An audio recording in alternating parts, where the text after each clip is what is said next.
Luego de las recientes emociones del Tour de Francia y las pruebas de ciclismo en ruta de los Juegos Olímpicos, se presenta en el calendario una prueba que por su recorrido y participantes apunta a ser un gran termómetro para quienes van a disputar la próxima edición de la Vuelta a España. La tradicional Vuelta a Burgos continúa con su ya tradicional diseño de 5 etapas, donde se abre espacio para que velocistas y escaladores tengan la posibilidad de brillar. Serán 21 equipos los que se darán cita en la competencia, 13 de categoría World Tour y 8 Pro Team, entre los que se destacan el Arkea Samsic y los históricos españoles Caja Rural y Euskaltel Euskadi. La primera de las etapas se llevará a cabo este martes 3 de agosto con un recorrido llano de 151 kilómetros, partiendo desde la Catedral de Burgos y con arribo en un pequeño muro de 900 metros en el alto del castillo, por el cual han tenido que pasar en un circuito previo. El día miércoles se cumplirá la segunda jornada con salida en Tardajos, y tras 175 kilómetros de un recorrido lleno de constantes altibajos, los espera la línea de meta en Vibriesca. Llega a la montaña la vuelta con la famosa trepada al mítico Picón Blanco, puerto que también se ascenderá durante la etapa 3 de la Vuelta a España 2021. Tras 3 cortos premios de tercera categoría, el Picón Blanco y sus 8 kilómetros al 9% preceden a la llegada que estará ubicada unos 20 kilómetros más adelante, a diferencia de otras ediciones donde el puerto era la misma línea de meta. La etapa del viernes es una copia de la misma cuarta jornada del año anterior, compartida en Roa y llegada en Aranda de Duero, tras 148 kilómetros de terreno llano donde seguramente se dará un sprint masivo. Y la etapa de cierre donde se decidirá el campeón de la prueba contará con 4 puertos de montaña, 3 de ellos de tercera categoría distribuidos luego del segundo tercio de carrera,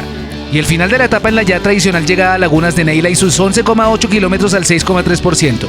etapa que ha sido ganada por el colombiano Iván Ramiro Sosa en las últimas 3 ediciones de la carrera.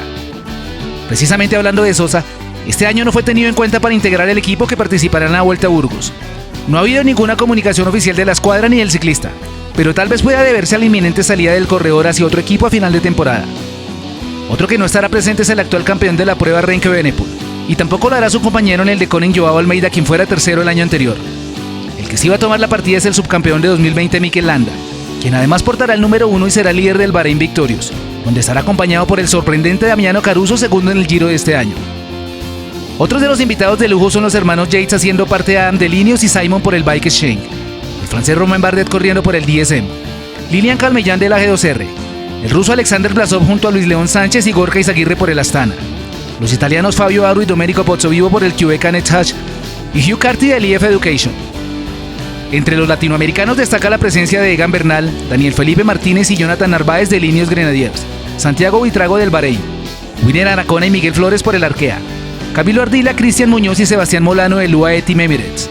Einer Rubio del Movistar Team, Jonathan Caicedo del IF y por el Astana Harold Tejada y Rodrigo Contreras.